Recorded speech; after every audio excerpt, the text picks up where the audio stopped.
Doctor, I've just been diagnosed with chronic kidney failure and I'm starting hemodialysis sessions. And the doctor told me that I need to have something called an arteriovenous fistula in my arm. For any patient listening to us, this news can be worrying and serious because they ask themselves, what is this fistula surgery? And is it painful? And does it require general anesthesia or local anesthesia? And why do I even need to have an AV fistula when I'm dialyzing through a catheter and have done so many times? Don't worry, in this video I'll simply explain what an AV fistula is, why a patient needs it, how it's done, and what signs you must watch for after the operation and never ignore. Welcome, I'm Dr. Osama Ibrahim, a nephrology specialist. At the end of the video, I'll tell you 4 very important things to maintain your dialysis fistula so it lasts for years, as it's vital for your life. Try to watch this video to the end because all the information in it is important for all hemodialysis patients. First question, what is an arteriovenous fistula? Quite simply, an AV fistula is when we connect an artery to a vein. It's a simple procedure a surgeon does in a minor operation, taking about 15 to 20 minutes, and it doesn't need general anesthesia. All it needs is local anesthesia, meaning the patient is awake while the surgeon works on their arm, connecting the artery to the vein. So why do we do this? Normally, arteries take blood from the heart and distribute it throughout the body, and veins return blood from the body back to the heart. But during hemodialysis, we need to draw a large amount of blood at once from the veins so it can go to the dialysis machine, be filtered and purified, and return to the patient toxin-free. Here's a simple question. Why do I need this operation when I could just use a small vein in the hand, for example? Unfortunately, we can't do that because we draw a large volume of blood, about 300 or 400 milliliters, all at once. If we did that from a small vein, the vein would collapse and close up. So we need this vein to grow in size. That's the goal of the operation, to connect the artery to the vein. When I connect the artery to the vein, as we said, the blood flow in the artery is very high, which makes the vein grow larger. Simply put, it's like people who lift weights. The more you exercise or put pressure on a muscle, the bigger it gets. It's the same idea. The more the artery pumps blood at a higher rate into the vein, the larger the vein becomes, allowing us to draw the amount of blood we need for hemodialysis sessions. Of course, after this operation, the vein grows. The blood flow in it becomes high, so we can draw blood easily. Now, for the second question, why do we actually need this fistula for dialysis? We've agreed that for hemodialysis patients, and we've discussed this in many previous videos, we'll leave a link in the description. We need to draw a large amount of blood to filter it, remove excess fluids, and return it to the body. Because in a kidney failure patient, the kidneys have completely stopped working, and the kidneys are responsible for cleaning the body of toxins and excess water, as well as regulating certain salts and minerals. When kidney failure occurs, the kidneys can no longer do all these things. So we need to draw a large amount of blood and pass it through the hemodialysis machine using a pump. The blood passes through a filter surrounded by a specific solution called dialysate, which can remove toxins and excess water, returning purified blood to the patient.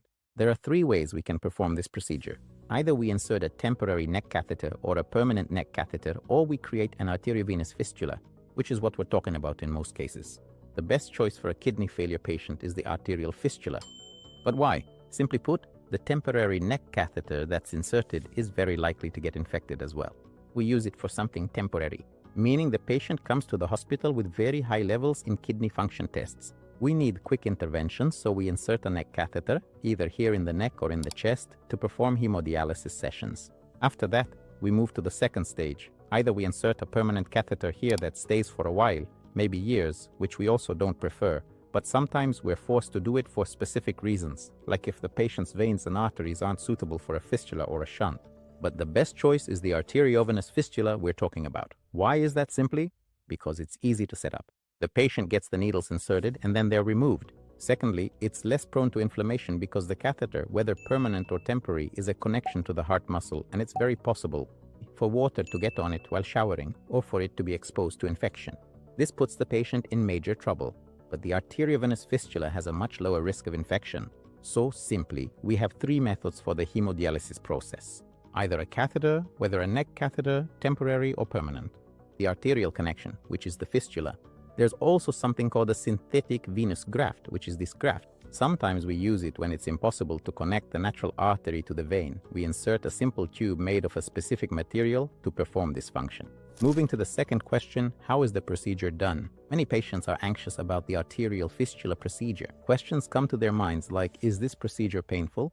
Does this procedure require general anesthesia or local anesthesia? What will happen to me after the procedure? When will I start having the dialysis needles inserted through the fistula? Are there any complications from the procedure? Let's take it step by step. First, when you visit a vascular surgeon, he performs a Doppler ultrasound scan to check the size. The size of the veins and arteries. Is the surgery suitable for you or not? How is the surgery performed? The patient receives local anesthesia. As we agreed, local anesthesia means the patient doesn't need general anesthesia. They don't need to have a tube inserted. The patient remains conscious and awake but doesn't feel their hand. The surgeon simply begins by connecting the vein to the artery. As we agreed, connecting a vein to an artery. Well, this surgery takes from 10 to 15 minutes under local anesthesia. And the matter is very simple. There is no kind of pain involved. Now, the locations where the surgery is performed, we have 4 locations. It can be done in the hand here, or it can be done above on both sides, whether in this hand or in this hand. So, what is best? Actually, there is no such thing as best.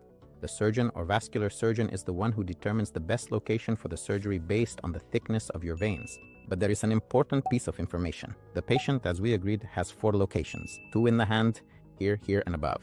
And also here and above. So, what is best for us to start with? If all the veins and arteries are good, it is best that we start the surgery from here. It is best to start the surgery from below. Why? Because if we perform the surgery from above, or the surgeon performs the surgery from above, and God forbid the surgery stops working, this significantly affects and wastes the chance for you to have the surgery lower down.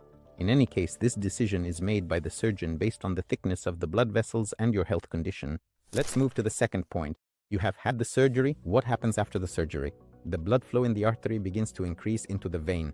So the vein starts to grow in size and thicken so we can use it for the dialysis process. Do we use the surgery or the fistula immediately after it's done? No. We need to wait for about 1.5 to 2 months until the vein starts to grow and we reach the correct thickness so we can insert the needles and draw blood from it easily. Now, what might you notice after the surgery? It is very possible that you notice some swelling at the site of the surgery, slight pain at the surgical site, and this is normal in the first days after the surgery. But the most important information you must pay attention to, and the surgeon tells you this, and the nephrologist tells you this, is that after the surgery, there is something called a thrill or bruit. What does thrill or bruit mean? This is a very important sound for every dialysis patient. After we connect the artery to the vein, if you place your hand on the surgical site, you will feel a vibration or thrill, a sound like the vibration of a mobile phone. This is what we call a thrill or bruit. This is evidence that the surgery is working efficiently. And here is a very important piece of information. A kidney patient must check their hand daily in the morning and in the evening, and maybe even in the middle of the day if they feel that the thrill or bruit or the sound or this vibration has decreased. They must go and inform their nephrologist. Go immediately to the vascular surgeon, because sometimes a simple blockage or narrowing occurs in the surgery which could, God forbid, if not treated within 48 hours, cause the surgery to stop working. And here we come to an important point. What are the danger signs that you need to pay attention to if a patient has an arteriovenous fistula? First, the disappearance of the thrill or bruit sound that we mentioned. You must immediately go to the vascular surgeon to clear the surgery. Second, if severe swelling or redness occurs in the arm, because this could be a sign of an infection. Another important thing to note, after you finish your dialysis session, once the needles are removed, the period during which we apply pressure to stop the bleeding resulting from the needle insertion, if it lasts for more than 10 minutes. This means there might be a narrowing in the fistula or veins that requires surgical intervention to clear it. A very important point, if you're diabetic and notice swelling in your fingers or feel excessive coldness, you must see a vascular surgeon immediately for a Doppler ultrasound to ensure proper blood flow. Because unfortunately, diabetic patients sometimes develop what's called steal syndrome. Blood doesn't reach the extremities. In this case, we must stop the procedure entirely and close it off. Now, for an important point for all dialysis patients listening, there are crucial things you must do to maintain this fistula for as long as possible. First, it's strictly forbidden to measure blood pressure on the arm where the surgery was done. Second, do not allow any blood samples to be taken from the arm with the fistula. Avoid lifting heavy objects with the surgical arm. You can use your arm normally after it heals from the surgery, but you shouldn't lift anything heavy. Fourth, and this is very important, do not sleep on your arm. Many people are used to sleeping on their arms, but you must never sleep on the arm with the fistula, because this could cause the fistula to stop working. Don't wear tight clothes or accessories that press on the site, whether here or here. If there's any redness or inflammation, see a doctor immediately for an exam and possible antibiotics. As mentioned, it's vital to check the fistula daily to ensure the thrill and bruit are present. This check is simple. Just place your hand and feel for the vibration we discussed. Finally, the arteriovenous fistula might seem like a lot to handle at first. When you first hear about it, it sounds scary, but it's actually very simple and painless. But for you and any hemodialysis patient, this is your lifeline, so take good care of it. Follow the instructions we've discussed. Take care of your health, because it matters to me.